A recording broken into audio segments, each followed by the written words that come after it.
कि जब तक मेन सरगना गिरफ्तार नहीं होगा, जिसने पूरी साजिश रची, जिसने पूरा नेक्सस तैयार किया कि किसको क्या जिम्मेदारी देनी है, किसको कैसे पेपर लीक करवाना है, किसको कहां पर चीटिंग करवानी है, जिसने पूरा जाल बुना, जिसका पूरा नेक्सस तैयार किया गया है, अगर उसकी ही गिरफ्तारी नहीं होगी तो तब तक सारी कहानी कैसे साफ होगी?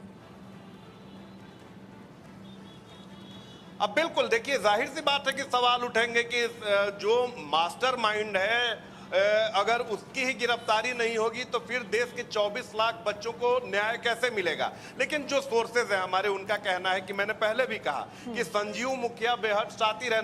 ना सिर्फ नीट की परीक्षा, इसके पहले भी कई सारी प्रतियोगी परीक्षाओं में उसने धांधली करा रखी है। और शातिर इसी बात से अंदाजा लगा सकते हैं कि कितना शातिर है कि जब उसे पता चला कि नीट पेपर लीक में अब उस पर दबिश बढ़ सकती है तो पहले ही कोरेसिव एक्शन उसने ले लिया था। यानी ना उससे पूछताछ की जा सकती थी, ना उसकी गिरफ्तारी हो सकती थी। तो इस बात से सीबीआई को ये बात की जानकारी है कि कानूनी तौर पर भी वो मदद ले रहा है।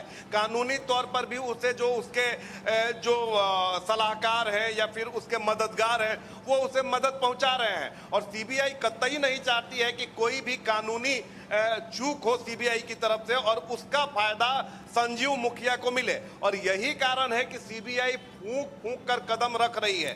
सोर्सेज का तो यहां तक दावा है कि सीबीआई ने उसका लोकेशन पूरी तरीके से क्रैक कर लिया है, लेकिन अगर उसकी गिरफ्तारी नहीं हो रही है तो उसमें कुछ कानूनी प्रावधान है, कुछ कानूनी अड़चन है, कुछ टेक्निकलिटीज हैं। यही कारण है कि उसका लोकेशन जानने के बावजूद सीबीआई अभी उसे गिरफ्त में नहीं ले रही है। लेकिन अगले 2 से 3 दिन बेहद महत्वपूर्ण है।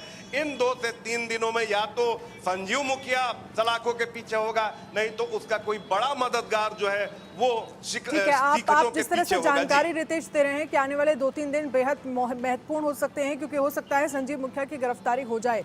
लेकिन रितेश, सवाल ये भी है कि लगातार कोर्ट में भी ये मुद्दा उठ रहा है कि कितनी बड़ी संख्या में बेनिफिशरीज हैं, यानी कितने बड़े लाभार्थी हैं जिनको इस पेपर लीक से फायदा हुआ है, और कैसे क्या चेन है। जब दिल्ली से पेपर चलता है तो एग्जाम सेंटर तक पहुंचने की क्या क्या प्रक्रिया है, जो प्रिंटिंग प्रेस है जहां से पेपर प्रिंट कराया जाता है वहां को लेकर क्या स्थितियां हैं, इन तमाम चीज़ों का जिक्र जो है वो कोर्ट में किया गया था।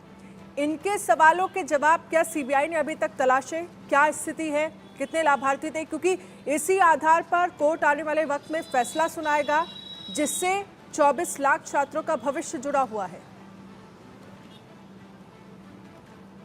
अब बिल्कुल देखिए कि 18 जुलाई को हियरिंग है और जाहिर सी बात है कि सीबीआई ने अपना इन्वेस्टिगेशन में क्या स्टेटस अपडेट है सीबीआई ने सौंपा था और कोर्ट उसी को आधार बनाकर 18 जुलाई को सुनवाई करेगी। लेकिन सवाल ये उठता है कि जब तक संजीव मुखिया की गिरफ्तारी नहीं होगी या उसके बारे में महत्वपूर्ण जानकारी नहीं मिलेगी, ये बात कैसे तय होगी कि कितने लाभार्थियों को ये क्वेश्चन पेपर पहुंचा था, क्योंकि उसकी संख्या एनटीए कैसे, अगर एनटीए बार बार कह रहा है कि ज्यादा लोगों को फायदा नहीं पहुंचा तो उसका आधार क्या है, उसका पैमाना क्या है, क्या पैरामीटर है जिसके आधार पर आप कह रहे हैं। तो जो किंगपिन है, किंगपिन ही सारी चीजों को संचालित कर रहा था।